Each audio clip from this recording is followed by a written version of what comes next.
Hi, my name's Michelle Gellis. I'd like to thank the American Acupuncture Council for an opportunity to present to you today on treating the face as a whole. And this is part one. So you can go ahead and go to the slides. So my presentation today is on a multi-dimensional approach to facial acupuncture. As I mentioned, my name's Michelle Gellis. I am currently on the doctoral faculty at Yosan University. I'm a former faculty member and clinic supervisor at the Maryland University of Integrative Health. And I am a published author and regular contributor to the Journal of Chinese Medicine, and I'm a columnist on Acupuncture Today. And I've been teaching facial acupuncture classes internationally since 2005. This is the cover of my book that has recently been published on treating the face. It is a hardcover 15 chapter book on all aspects of treating the face, and you can scan that QR code if you want to check it out. So, when people think of facial acupuncture, the first thing that comes to mind is cosmetic acupuncture. But treating the face is much more than just cosmetic. When we're treating the face, we're treating the entire person because facial acupuncture impacts not just our appearance, but it affects the function of the face and it also affects a person's spirit. So when we think about facial cosmetic acupuncture, which is what I'm going to talk about first, that works with both the body and the face, bringing blood and qi circulation up to targeted areas in the face. It stimulates collagen and elastin production, improves the tone of the skin and the texture of the skin.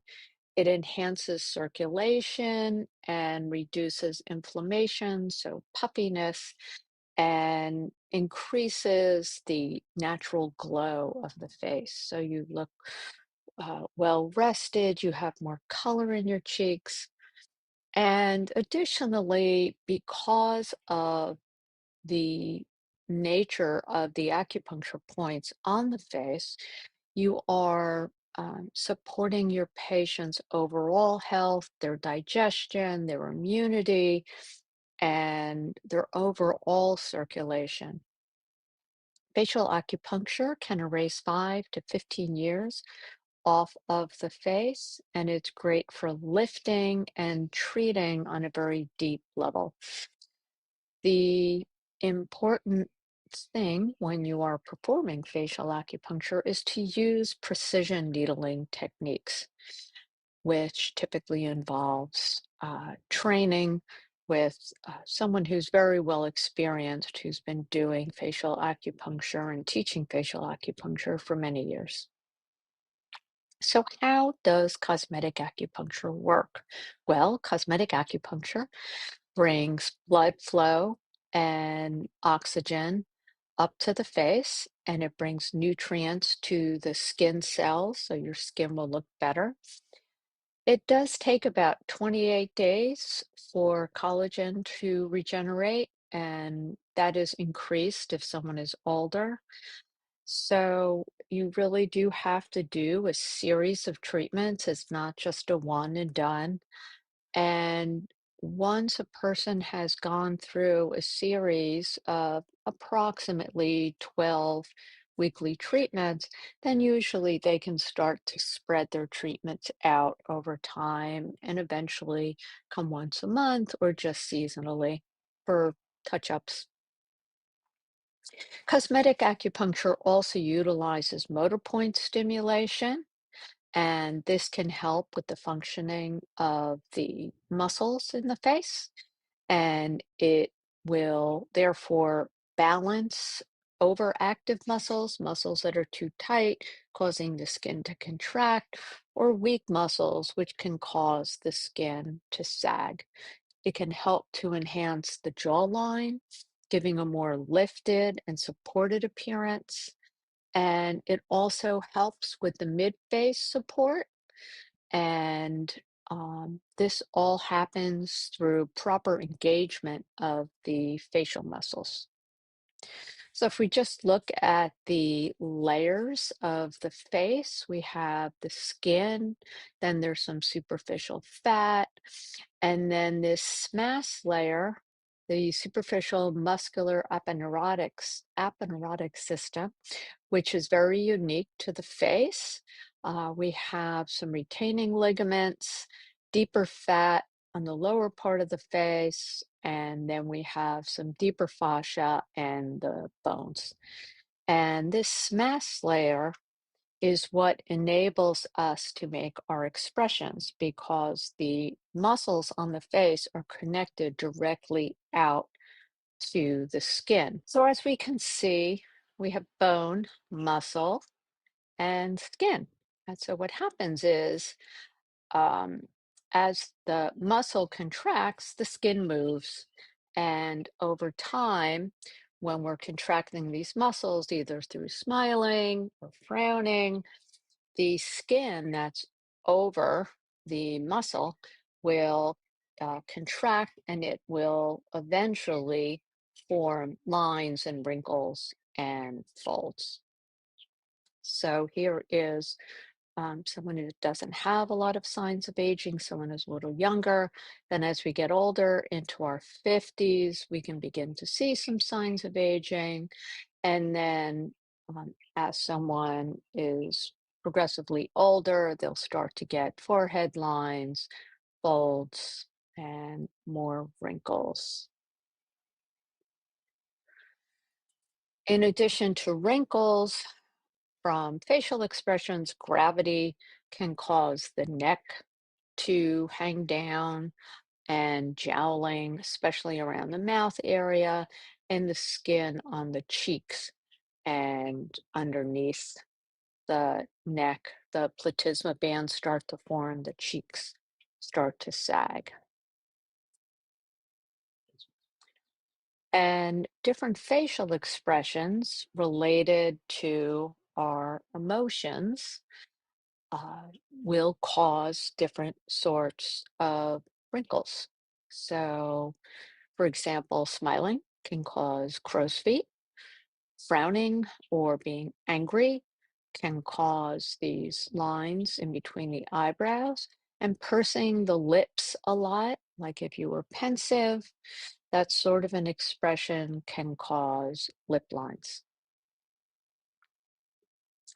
The forehead is a kind of a zone of anger and frustration. The mm, crow's feet area, smiling, sometimes sadness, depending. The lips from overuse or estrogen loss can lose their plumpness and cause wrinkling. The chin, if there's a lot of fear, the chin can pucker, and then jowling and the neck area frequently is a sign of qi deficiency. So we have emotions that can cause wrinkles. Qi, blood, and body fluid are also related to the skin and how the skin looks. If the qi is deficient, you can get a withered looking appearance. If the qi is stagnant, it can block the flow of blood and fluids. So, blood causing um, discoloration and fluids can cause puffiness, especially under the eye area. So let's take the liver, for example. If we're looking at the liver system, we can see that stagnant liver blood can cause liver spots, and liver blood deficiency can cause the skin to be dry and liver qi stagnation can sometimes manifest as anger and frustration, and this can show up in between the eyes. So there's a lot of different ways with our medicine to treat the emotions. A five element treatment, if you're trained in five element acupuncture, can help to balance the organ systems and the emotions. Additionally, using the entry exit points on the face can be very beneficial for opening the face up, getting a smooth flow of qi between the face and the body, between the zong and the fu, and also allowing for a balancing between the organs. Facial motor points can be very beneficial for treating the face, especially expression lines. And there are many muscles on the face and neck, as you can see. Some of them are listed here. This is not a comprehensive list, but these are the muscles that we frequently use motor points for when we're looking to treat some of the emotional manifestations, some of the expressions. So here, for example, we have the expression of anger. So here we have a relaxed face, and here we have an angry face, and you can see how the muscles get contracted. And by using the motor points for the different muscles, the motor points are located in the most electrically excitable part of the muscle. So you treat the motor point and it treats the muscle and it allows the muscle to get back into normal functioning. And this can help with not only the um, manifestation, the external manifestation of the emotion, but it can treat the muscle, it can treat the acupuncture point, which helps to treat the whole person. Many motor points on the face are acupuncture points as well. So, this is actually an image from my book. This is from a chapter called The Anatomy of Expression. And it's a little easier to see here. You see side by side a person making the expression, and then a split view of a relaxed face with the motor points, and then the contracted muscles on the right. Facial gua sha can be very beneficial for treating the skin, helping to work with fascial adhesions and tension in the face, can help to sculpt the face. It's very relaxing to the patient. It's very calming to the spirit. I really love jade gua sha tools. I find that they tonify the skin and they help to nourish the blood.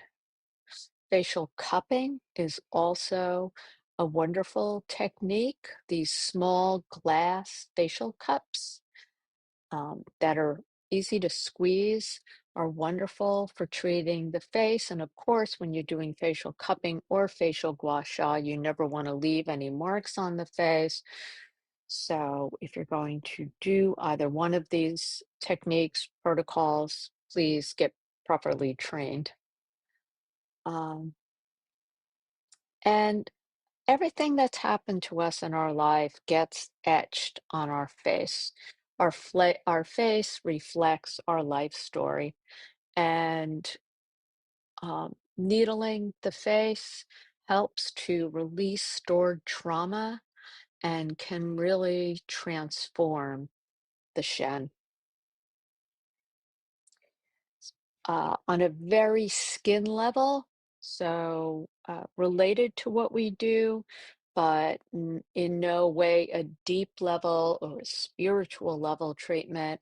Microneedling using a device like this, a microneedle pen with microneedle cartridges This can treat very skin level conditions on the face and on the body, chest, back, and other parts of the body as well. And here's an example of microneedling.